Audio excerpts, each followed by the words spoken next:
Il y a des matins où l'on se réveille épuisé, vidé, écrasé par le souvenir de ses fautes, ses échecs, ses silences. Des matins où le cœur doute, où la foi vacille, où l'on se demande « Est-ce que Dieu en a assez de moi? Est-ce que j'ai dépassé la limite ?» Mais au milieu de ces pensées sombres, une vérité éclate comme une lumière douce, mais puissante. Tu n'as pas épuisé la miséricorde de Dieu. Pourquoi? Parce que la miséricorde de Dieu n'est pas comme celle des hommes. Elle n'est pas limitée par notre faiblesse, ni conditionnée par nos performances. Elle ne se mesure pas à notre fidélité, mais à la sienne. Dieu n'est pas un juge las ni un père lassé. Il est fidèle, lent à la colère, riche en bonté. Il ne te regarde pas à travers le filtre de ton passé, mais à travers le regard brûlant de l'amour inconditionnel. Et si tu crois que tu n'as plus droit à sa compassion, c'est justement maintenant qu'il veut te la montrer à nouveau. Ce message est pour toi. Écoute-le comme une réponse de Dieu à ton découragement.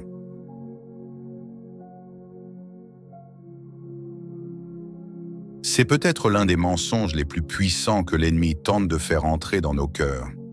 L'idée que Dieu en a assez de nous, que nos rechutes, nos manquements, notre tiédeur ou nos échecs répétés ont fini par user sa patience, que sa grâce avait une limite et que cette fois, nous l'avons dépassée. Et pourtant, la parole nous dit l'exact opposé. Dieu ne se lasse pas. Dieu ne se fatigue pas de toi. Sa fidélité ne connaît ni usure ni épuisement. C'est dans sa nature même d'aimer avec constance, avec persévérance, avec profondeur. Ce que tu vis aujourd'hui, ce que tu ressens, ce combat intérieur, Dieu le connaît. Il voit chaque soupir, chaque larme que tu caches aux autres. Et loin d'être agacé ou distant, il est tout près. Sa fidélité n'est pas une récompense pour les parfaits, mais une promesse pour ceux qui tombent et qui se relèvent. L'Écriture le répète avec force. Si nous sommes infidèles, lui demeure fidèle, car il ne peut se renier lui-même. 2 Timothée 2,13. Ce verset est bouleversant, car il nous rappelle que la fidélité de Dieu ne dépend pas de la nôtre.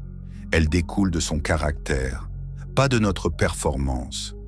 Regarde David, adultère, meurtrier, menteur, et pourtant appelé homme selon le cœur de Dieu.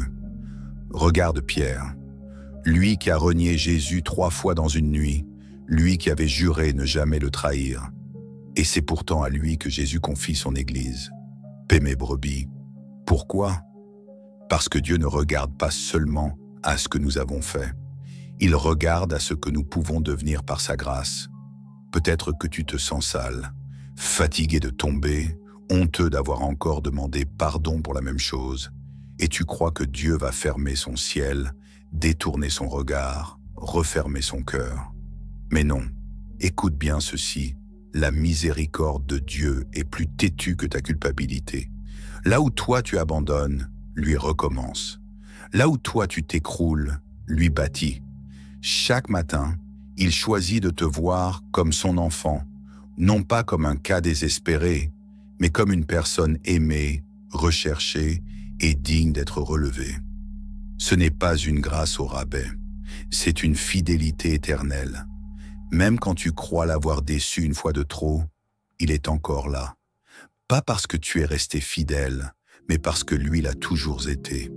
Sa miséricorde ne s'éteint pas parce que tu traverses un désert spirituel.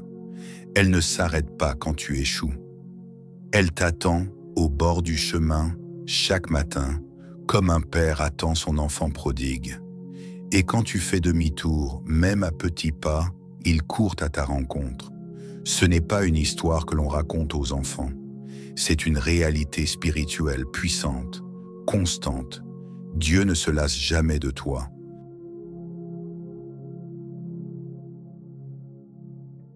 Il y a quelque chose de bouleversant dans cette déclaration de Jérémie. Les bontés de l'Éternel ne sont pas épuisées, ses compassions ne prennent point fin, elles se renouvellent chaque matin. Lamentation 3, 22 à 23. Jérémie écrit cela au milieu de la ruine. Jérusalem est en flammes, le peuple est en exil, La douleur est partout. Et pourtant, c'est précisément dans ce chaos qu'il déclare que la fidélité de Dieu est neuve chaque matin. Cela veut dire que même quand tout semble perdu à l'extérieur, Dieu continue de travailler à l'intérieur. Même quand la nuit a été longue, le matin vient, et avec lui, une page blanche.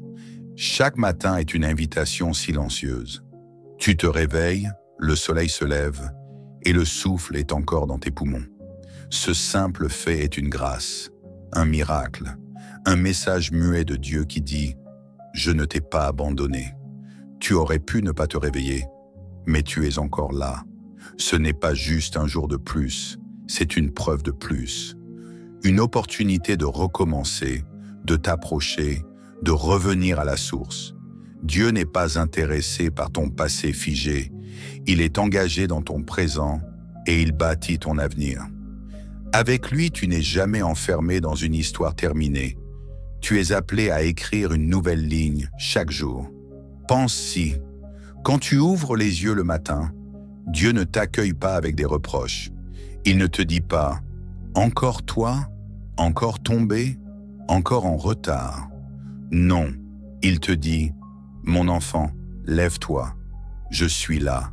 Je t'aime. Je te renouvelle. » Sa compassion te précède, comme la rosée du matin. C'est une grâce fraîche, pas une grâce recyclée. C'est une paix nouvelle, pas une paix d'hier. Et cette vérité transforme notre façon de commencer nos journées, pas avec honte, mais avec espérance, pas avec peur, mais avec foi. Dieu est le seul capable de transformer les cendres d'hier en semences pour aujourd'hui. Il ne nie pas nos fautes, mais il les efface. Et quand il pardonne, il oublie. Il ne tient pas un registre, il ouvre une nouvelle page. Ce matin, comme chaque matin, Dieu t'invite à recommencer. Pas en comptant sur tes forces, mais en t'appuyant sur sa fidélité. Tu n'es pas défini par ce que tu étais hier. Tu es défini par ce que Dieu dit de toi aujourd'hui.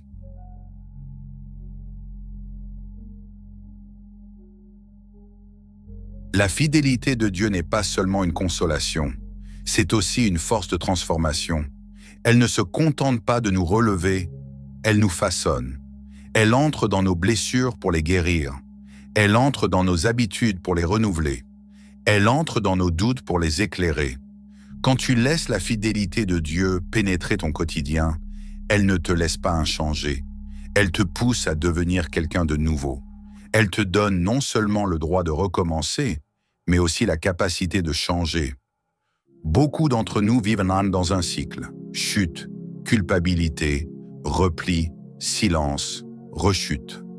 Et au fond, on pense que Dieu nous supporte par pitié, mais pas avec joie. C'est faux. Dieu prend plaisir à nous restaurer. Il ne fait pas les choses à moitié. Lorsqu'il dit que sa fidélité se renouvelle chaque matin, ce n'est pas seulement pour t'offrir une couverture spirituelle. C'est pour te donner une dynamique de vie nouvelle. Il ne te relève pas pour que tu rampes à nouveau, mais pour que tu avances en fille, en héritier du royaume. Regarde l'apôtre Paul. Il persécutait l'Église, il respirait la haine contre Christ. Et pourtant, quand la grâce l'a rencontré, il n'a pas juste été pardonné, il a été transformé. Ce même Paul dira « Par la grâce de Dieu, je suis ce que je suis, et sa grâce envers moi n'a pas été vaine. » 1 Corinthiens 15, 10. Voilà le fruit de la fidélité divine. Elle rend fertile ce qui semblait stérile. Elle fait jaillir de la foi là où il n'y avait que des ruines. Elle nous propulse dans une identité que nous n'aurions jamais pu bâtir par nous-mêmes. Chaque matin où tu te lèves avec Dieu, tu ne fais pas que survivre. Tu avances. Lentement peut-être, mais sûrement. Sa fidélité est comme une ancre quand tout tangue, comme une boussole quand tout semble flou. Et plus tu te connectes à cette fidélité, plus elle t'affermit. Elle ne dépend pas de ton émotion du jour. Elle dépend de sa promesse éternelle. Alors oui, tu peux être fatigué, brisé, inconstant. Mais Dieu ne l'est pas. Et sa fidélité te transforme jour après jour, pas en une version plus acceptable de toi-même, mais en une image de plus en plus claire de Christ en toi, l'espérance de la gloire.